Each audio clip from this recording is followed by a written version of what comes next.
This is a 2016 Ford Fiesta with a 1.6 liter inline 4-cylinder engine, and you'll hear it's going to quiet down in a minute.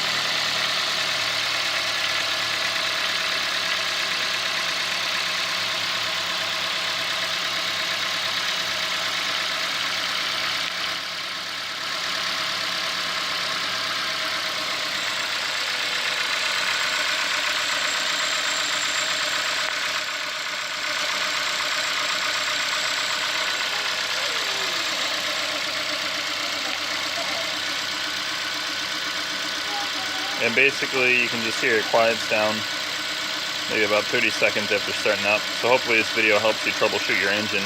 This car has around 20,000 miles on it. It's about a year old. And that's how the engine sounds when it's running.